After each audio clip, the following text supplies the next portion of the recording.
What is up, guys, and welcome to another edition of the Market Marauder Show. Beat the market one trade at a time. All right, so today we're going to be talking about the Inflation Reduction Act. So the Inflation Reduction Act, also known as HR 5376, was signed into law by President Biden on August 16th, 2020. In this episode, we're going to be talking about all the different things that kind of are included in the act itself. Going to be going over the fact sheet straight from the White House. It's public information on whitehouse.gov. But basically going to be explaining or outlining where the money is going and how you could benefit from it. Also, as far as investing is concerned, since this is an investment channel, some of the different areas where the money will be going and companies that you could actually benefit from for looking at a lot of these different sectors and segments. So there are a lot of different sentiments on whether it was good or whether it was a bad decision to have the Inflation Reduction Act. Not here really to discuss my personal opinion on it, just giving you the facts of some of the things that are going on. It basically was made to lower prescription drug costs, healthcare costs, and energy costs. So those are the big main components for the act itself.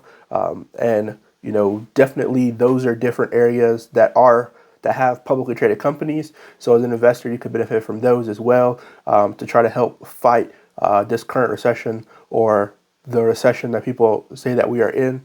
And so I'm going to be going pretty in depth on how that's done. It's going to affect everybody.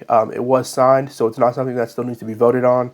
But I think as investors, it's something to have light shed on to see how you can benefit in the market from some of these publicly traded companies and where some of the money will be going in the end. So let's jump into it. All right, so like I said earlier, the Inflation Reduction Act was signed by President Biden on August 16th of 2022, formerly known or also known as HR 5376. And so this is definitely very interesting. There are a lot of people who helped to pass this. And so let's jump into a fact sheet of what is the breakdown of the Inflation Reduction Act. And so this is on whitehouse.gov. And so this basically explains, how um, it's broken down. So the Inflation Reduction Act lowers prescription drug costs, healthcare costs, and energy costs. It is the most aggressive action on tackling the climate crisis in American history, which will lift up American workers and create good paying union jobs across the country. It'll lower the deficit and ask the ultra wealthy and corporations to pay their fair share, and no one making under 400,000 per year will pay a penny more of taxes. So, the first portion on here, create clean energy jobs. The Inflation Reduction Act creates good paying jobs or good paying union jobs that will help reduce emission across every sector of the economy. As President Biden promised when running for president, the law includes some of the strongest labor protections and incentives ever acted to clean energy tax credit programs. It will incentivize prevailing wages, stop companies from ripping off workers, and make it in America. So, first, the incentivize prevailing wages. The expanded tax credit for energy efficient commercial buildings, new energy efficient homes, and electric vehicle charging infrastructure will include bonus credits for businesses that pay prevailing wages and hire registered apprentices, ensuring local wages are not undercut by low loading contractors. And then also for the stop companies from ripping off workers, will penalize companies that promise to pay prevailing wages but do not follow through. The workers who are owed prevailing wages will receive the difference plus interest. Making it in America for the first time ever, the Inflation Reduction Act establishes Make It in America provision for the use of American made equipment for clean energy production.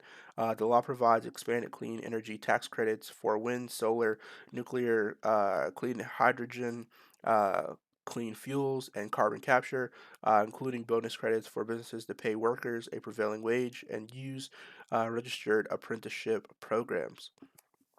On here, it also talks about makes the tax code fairer.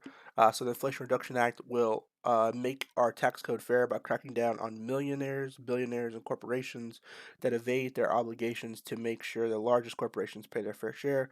No family making less than $400,000 per year will see their taxes go up by a single cent. And so the Inflation Reduction Act will raise revenue by going after tax dodgers, ensuring the wealthy and large corporations pay their taxes they already owe, cracking down on the largest profitable corporations that currently get away with paying little to no federal income tax, um, instituting a minimum corporate tax of 15%. Imposing a 1% surcharge on corporate stock buybacks to encourage businesses to invest in enriching CEOs or funneling profits tax free to shareholders, and then making transformational investments in taxpayer services so that regular Americans can get their questions answered and access to credits and benefits they are entitled to. Next, we have a section which is to revitalize American manufacturing. So first on here we have build American clean energy supply chains. So by incentivizing domestic production and clean energy technologies like solar, wind, carbon capture, and clean hydrogen. Support American workers with targeted tax incentives aimed at manufacturing U.S. source products such as battery, solar, and offshore wind components and technologies for carbon capture systems. Strengthen Americans' manufacturing base. This will include promoting domestic sourcing and American jobs. For example, clean energy tax credits are increased if the amount of American steel used in wind projects meets the domestic content threshold, and bonus credits apply to employers who use prevailing wages and ensuring the federal tax policy supports good paying, high skilled jobs. Lastly, on here, it talks about create good paying union jobs in energy communities. Clean energy tax credits will be increased by 10% if the clean energy projects are established in communities that have previously relied upon the extrication, processing, transportation, or storage of coal, oil, or natural gas as a significant source of employment, creating jobs and economic development in the communities that have powered America for generations. And so, definitely very interesting overall. This is a fact sheet directly from the whitehouse.gov. But you may be saying, that's all good and all, but where, what amount of money is actually established to each sector of this? So, on here, there's another summary of what the money is going to with a top line estimate, total investment, and what each section is going to. So, for total revenue raised, 737 billion for this section. You have 15% corporate minimum tax, so 222 billion will go towards that. And this was the Joint Committee on Taxation estimate, so basically an estimate on what that would be. Next, with the 3 stars is the Senate estimate, and then second, 2 stars is the Congressional Budget Office estimate. So there's 3 different estimates on how much all these will cost, and then total revenue raised is one section, and then total investment is another section. So on here we have prescription drug pricing reform, so that's 265 billion. We have IRS tax enforcement, which is 124 billion. We have 1% stock buyback fee, which is 74 billion. Loss limitation extension, which is 52 billion. And then for total investment, that totals to 437 billion. And so the energy security and climate change is 369 billion. Affordable Care Act extension is about 64 billion, and Western drought resiliency is about 4 billion. So for total, the most amount of money for the Inflation Reduction Act will be actually going to energy security and climate change at about 369 billion. The second most money that will be going to will be prescription drug pricing reform. Why that it's interesting that those two sectors are getting the most amount of money is because it seems that that's where the high um, priced investors are starting to put their money in. So energy security and climate change, as we've seen Warren Buffett trying to buy 50% of Occidental Petroleum, or OXY, is very interesting considering their $369 billion of incentives or tax cuts that will be given out for those companies that are doing carbon capture. And carbon capture is one of the sectors from the fact sheet that will be given out. So, very interesting on that. Prescription drug pricing reform is the next highest one with 265 billion.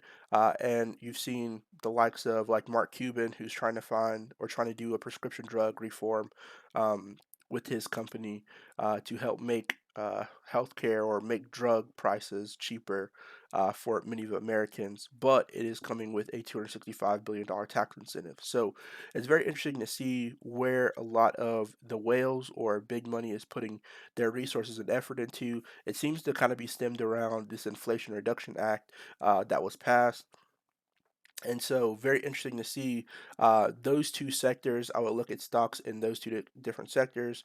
I would look at Mark Cuban's company or companies that uh, I know GoodRx is another company that helps prescription drug pricing reform. So that may be one company.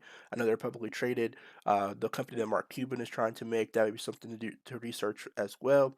The energy sector, OXY, like I said earlier, where Warren Buffett is investing in Occidental Petroleum, that is definitely one to look at as well, especially considering those two are the two highest, with 265 billion and 369 billion dollars being given to those two different sectors.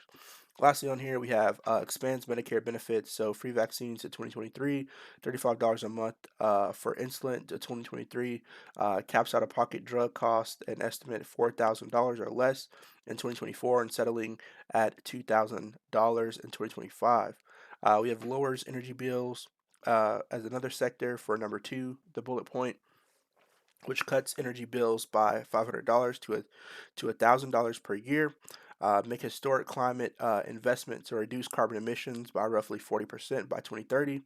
Lower healthcare cost saves an average enrollee $800 a year in the ACA marketplace. Allows Medicare to negotiate 100 drugs over the next decade, and requires drug companies to rebate back price increases higher than inflation. Number five bullet point: create manufacturing jobs. So more than 600 billion invested will create millions in new domestic clean manufacturing jobs.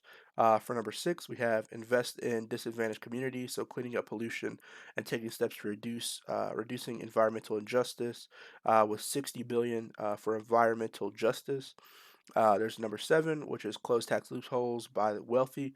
So a 15% corporate tax or a corporate 15% corporate minimum tax, 1% fee on stock buybacks, and enhanced IRS enforcement. And then lastly, bullet point number eight, we have protect families and small businesses making $400,000 or less. So definitely very interesting overall to see how this is going to be affected.